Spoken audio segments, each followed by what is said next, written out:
Esta serie de vídeos cortos describe las experiencias con la minería metálica en El Salvador, a finales del siglo XIX y principios del siglo XX.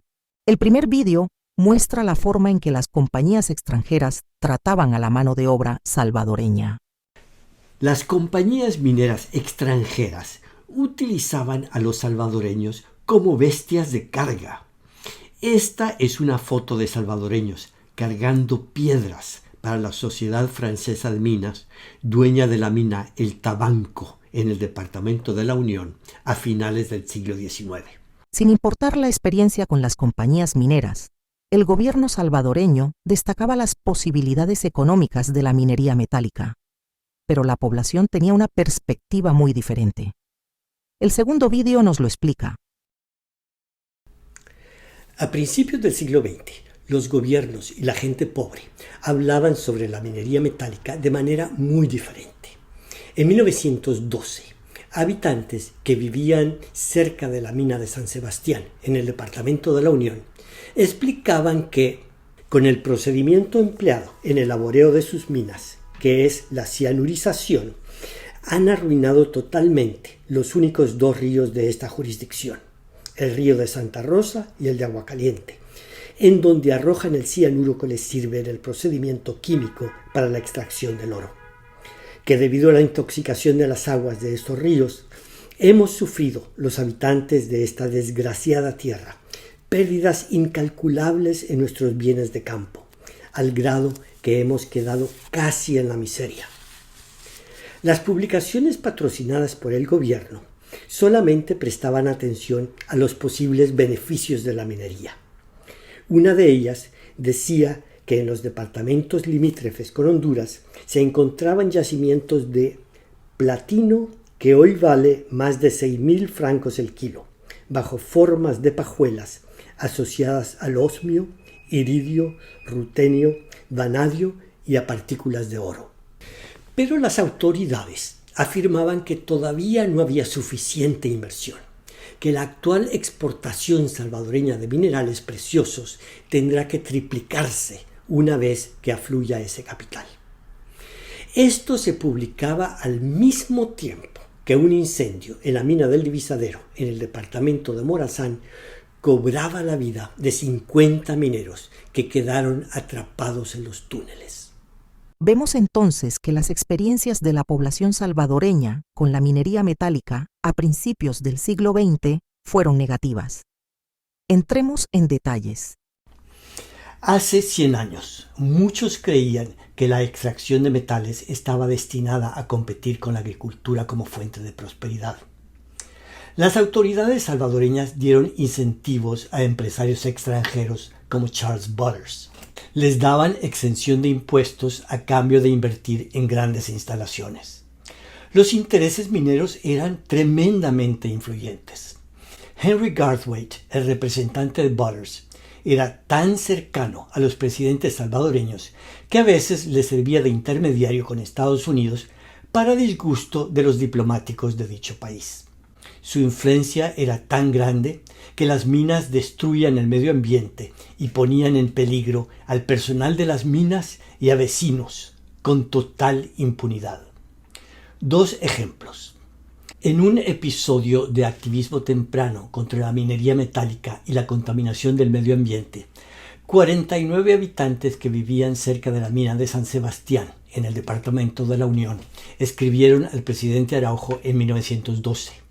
Se quejaban de que el uso de cianuro en el procesamiento de oro contaminaba los ríos aledaños. Se les moría el ganado y la tierra quedaba infértil.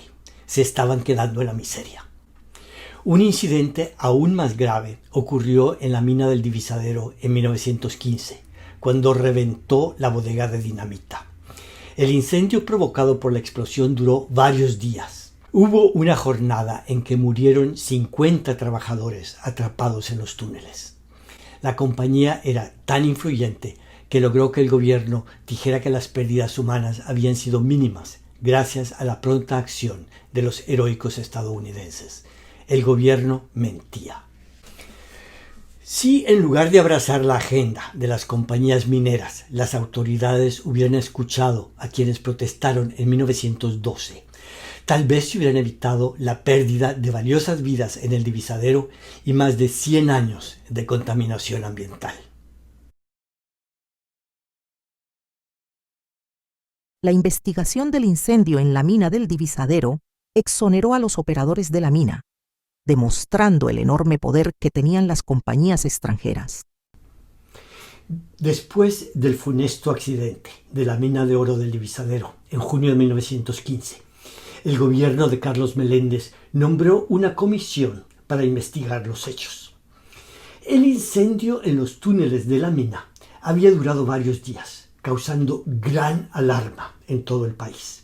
Se sabía que muchos mineros habían quedado atrapados en los túneles. Sin embargo, la comisión compuesta por los gobernadores de San Miguel y Morazán y un general exoneró a la compañía dueña de la mina. Dictaminó que el origen del incendio se debió a la mano criminal de 2 operarios de mala conducta que fueron expulsados la semana anterior. Además, la investigación minimizó el número de víctimas. La prensa informó sobre 70 fallecidos, mientras que otras fuentes mencionaron 50. Un periódico de Costa Rica indicó que las fatalidades ascendieron a 80. Pero los miembros de la comisión dijeron haber comprobado que únicamente faltaba el operario Alberto Matamoros.